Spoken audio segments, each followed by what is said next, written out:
एक ही प्रकार के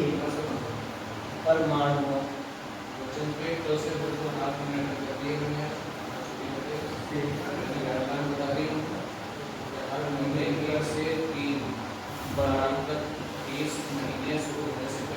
होता है। तत्व एक ही प्रकार के परमाणुओं से मिलकर बना होता है। अब तत्व है क्या? आपने कभी तत्व देखे हैं?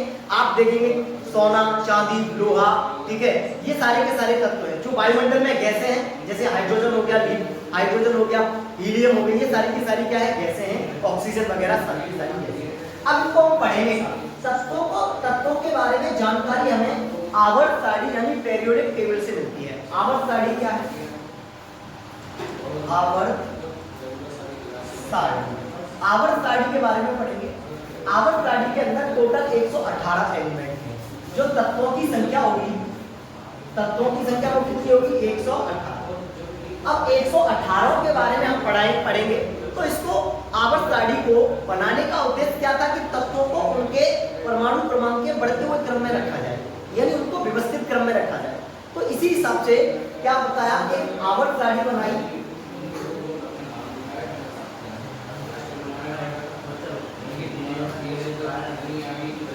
मेंडलीव की आवर्त सारणी, मेंडलीव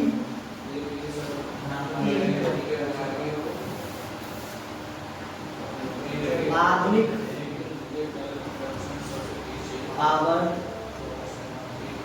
सारणी। मेंडलीव की आधुनिक आवर्त सारणी क्या है, इसके बारे में हम अभी पढ़ेंगे, ठीक है।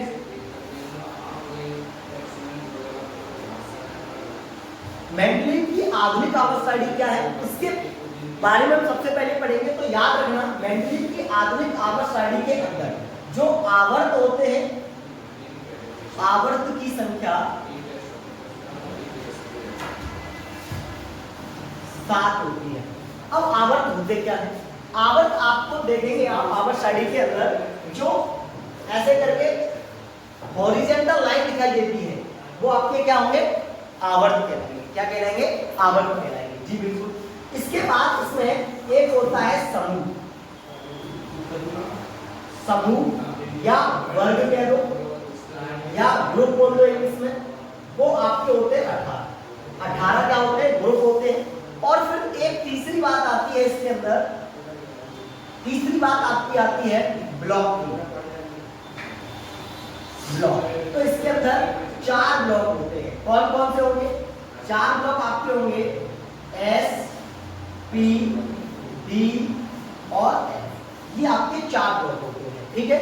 तो ये याद होना चाहिए कि हमारी आवर्त सारणी के अंदर क्या होते हैं? आवर्त सारणी की जो आवर्त होते हैं वो होते हैं 7, समूह होते हैं वो होते हैं 18, ब्लॉक होते हैं वो 4 ब्लॉक होते हैं, एस ब्लॉक, पी ब्लॉक और डी ब्लॉक और एफ, ठीक है। अब हम इसका स्ट्रक्चर बनाना सीखेंगे, ठीक।